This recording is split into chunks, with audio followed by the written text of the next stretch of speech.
కాంగ్రెస్ కీలక నేత రాహుల్ గాంధీ వచ్చే లోక్సభ ఎన్నికలలో ఎక్కడి నుంచి పోటీ చేయనున్నారన్న విషయంపై సర్వత్రా ఆసక్తి నెలకొని ఉంది.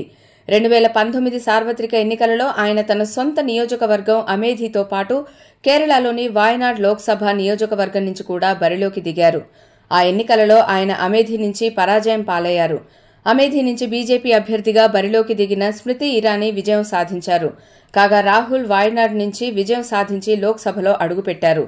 మరి 2024 ఎన్నికలలో ఆయన పోటీ ఎక్కడి నుంచి అనే దానిపై ఇప్పటి వరకు స్పష్టత లేదు.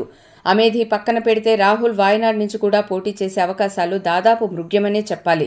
ఎందుకంటే అక్కడి నుంచి సిపిఐ ప్రధాన కార్యదర్శి రాజా సతీమణి యానీ రాజాను సిపిఐ అభ్యర్థిగా ఇప్పటికే ప్రకటించేసింది.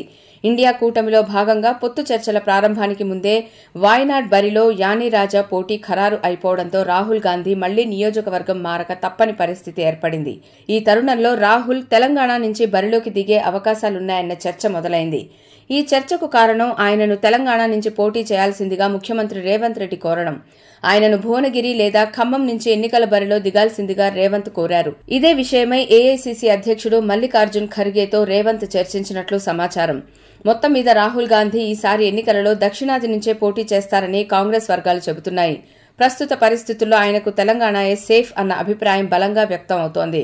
అయితే ఖమ్మం బరిలో కుసుమకుమార్ పేరును కాంగ్రెస్ హైకమాండ్ పరిశీలిస్తున్న నేపథ్యంలో అయితే గీతే రాహుల్ గాంధీ భువనగిరి నుంచి పోటీ చేసే అవకాశాలే మెండుగా ఉన్నాయని పరిశీలకులు అంటున్నారు. తెలంగాణ ప్రస్తుతం కాంగ్రెస్ కు సేఫ్ ప్లేస్ అనడంలో సందేహం లేదు.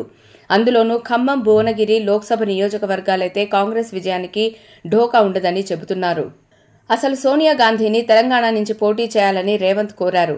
ఆమె కూడా సుముఖంగా స్పందించినట్లు అప్పట్లో వార్తలు కూడా వచ్చాయి. అయితే ఆమె రాజస్థాన్ నుంచి రాజ్యసభకు వెళ్లడంతో ఆమెకు బదులుగా ప్రియాంకను రాష్ట్రం నుంచి లోక్సభ బరిలోకి దింపాలన్న ప్రయత్నాలు కూడా జరిగినట్లు కాంగ్రెస్ వర్గాలు తెలిపాయి. అయితే ప్రియాంక మాత్రం తన తల్లి పోటీ చేసిన రాయ్బరేలీ నుంచి పోటీ చేయాలని నిర్ణయించుకున్నట్లు చెబుతున్నారు. దీంతో ఆ కుటుంబం నుంచి ఎవరో ఒకరిని రాష్ట్రం నుంచి లోక్సభకు పంపాలన్న పట్టుదలతో ఉన్న రేవంత్ రాహుల్ గాంధీని ఇక్కడి నుంచి పోటీ చేయాల్సిందిగా కోరుతున్నారు.